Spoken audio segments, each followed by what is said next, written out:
Ken Johnson from Florida Atlantic University just dropped a bombshell that nobody is paying attention to. This man is not some random blogger or YouTube prophet of doom.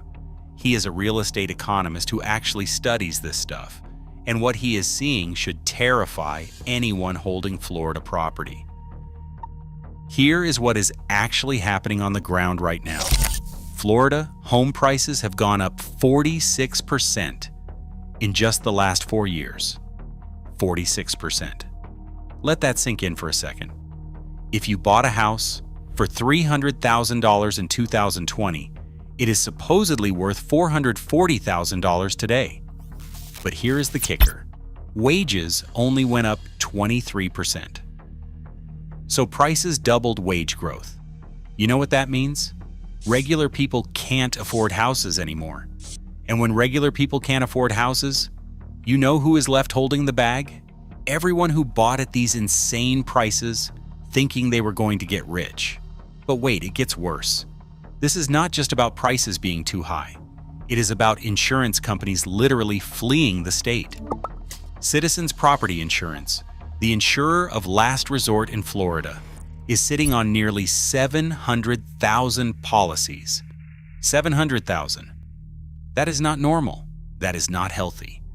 That is what happens when private insurance companies look at your state and say, no, we are good.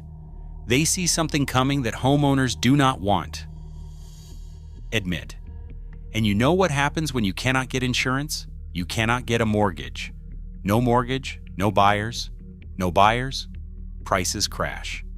Ken Johnson has been studying Florida real estate for decades, and he says we are seeing all the warning signs of a massive bubble. But here is what is different this time. It is not just speculation driving it. It is desperation. A normal family would need to spend basically their entire pre-tax income just on the mortgage. That is unsustainable. That is insanity. And everybody. People keep saying, oh, people are moving to Florida in droves. Yeah, they are. But you know what else is happening?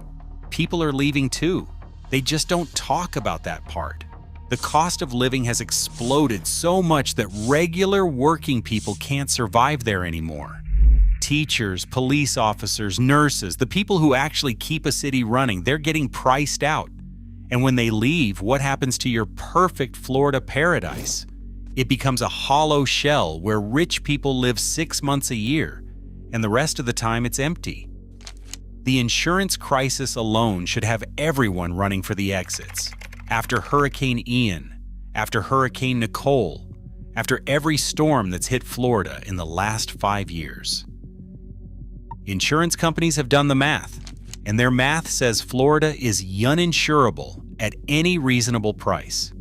So now people are paying $15,000 to $20,000 a year just for homeowners insurance, on top of their mortgage, on top of property taxes that, by the way, are going up because somebody has to pay for all the infrastructure for all these new people moving in.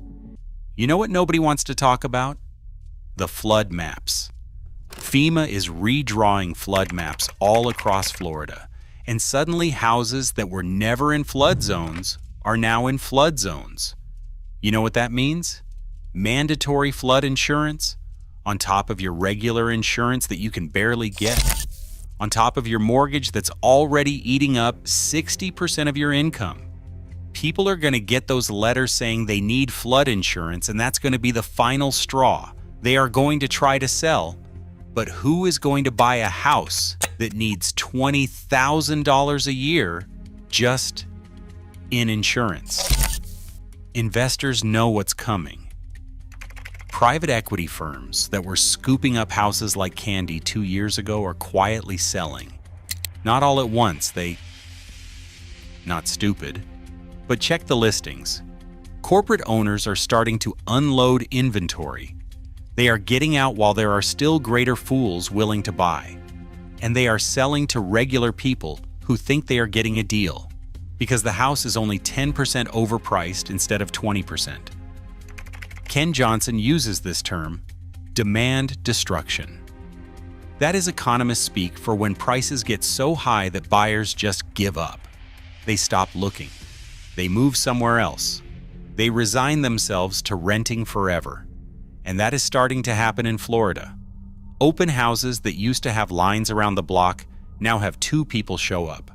Houses that used to sell in hours are sitting for months. Price cuts are becoming normal, but sellers are still in denial. They still think their house is worth what Zillow said it was worth 6 months ago. They don't realize the game has already changed. And here's the thing about bubbles. They burst from the edges first. It's not going to be Miami Beach or Naples that crashes first. It's going to be Cape Coral, Port St. Lucie, all these second-tier cities where people bought because they couldn't afford the premium areas. Those markets are already softening. Inventory is building up. Price cuts are happening. But the real estate agents keep saying it's just a normalization, a healthy cooling. Yeah, right. That's what they said in 2007 too. The demographics are totally screwed too. Florida's whole model depends on rich boomers retiring there. But guess what? Boomers are getting older. They are starting to need health care that Florida's overwhelmed system can't provide. They are starting to realize that living in a hurricane zone when you're 80 isn't fun. They are starting to sell. And who's going to replace them? Millennials who can't afford a starter home, let alone a retirement mansion? Gen Z who watched their parents lose everything in 2008 and who swore they'd never fall for the same trap? You want to know something really dark? The climate refugees are coming, but not the way Florida expected. Yes, people are fleeing other states because of disasters, but they are not fleeing to Florida anymore. They are fleeing from Florida. Every hurricane season, more people decide they've had enough. Every insurance renewal, more people decide they cannot afford it. Every flood, every storm surge, every power outage in 100-degree heat, more people realize that maybe living in a swamp that is slowly sinking into the ocean is not the dream they were sold. The politicians keep saying everything is fine. DeSantis keeps talking about the free state of Florida, the economic miracle, the population boom. But look at the actual numbers. The population growth is slowing. The job growth is all in low-wage service industries. The infrastructure is falling apart because nobody wants to pay for it. The schools are in crisis because teachers cannot afford to live there. The whole house of cards is wobbling, and everyone in power is pretending they do not see it. And the solutions they are proposing? Build more. Just build more houses. As if the problem is supply. The problem isn't supply. There's plenty of houses. They're just all priced for people who don't exist. $1-million condos for millionaires who aren't there. $500,000 starter homes for middle-class families that moved away. $250,000 apartments for workers who make $30,000 a year. The math doesn't work. It has never worked. It will never work. Here's my prediction, and you can bookmark this video and come back in a year to see if I'm right. By next summer, Florida's housing market will be in full crisis mode. Not a correction, not a cool down, a crisis. Insurance companies will announce more pullouts. Hurricane season will deliver another reality check. The Fed won't cut rates as much as people hope.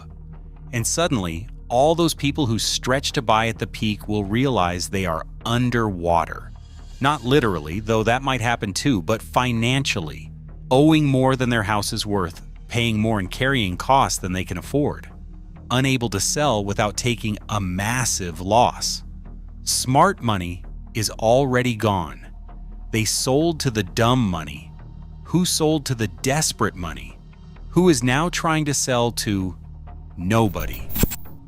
Because that is what happens at the end of every bubble. You run out of greater fools. And when you run out of greater fools, in a place where the fundamental economics do not work, where the insurance model is broken, where the climate is actively hostile to human habitation, where the infrastructure cannot handle the population, where the wages do not support the prices, what happens next is not a soft landing. It's a crash. Florida's been living on borrowed time, pretending that endless growth in a peninsula that's sinking into the ocean is somehow sustainable. That fantasy is about to end. And when it does, a lot of people are going to lose everything. Don't be one of them. The warnings are all there. Ken Johnson is sounding the alarm. The insurance companies are fleeing. The investors are selling. The buyers are disappearing. The bubble is about to burst. And if you're sitting there thinking your Florida property is different, your area is special, your house will hold its value, well, that's exactly what everyone thought in 2008 too, right before they lost everything. The clock's ticking on Florida real estate. And when it hits zero, this is not going to be pretty. The only question is whether you will be out before the music stops, or whether you will be left holding the bag when the lights come on and everyone realizes the party is over. Because this party is definitely over. People just haven't realized it yet.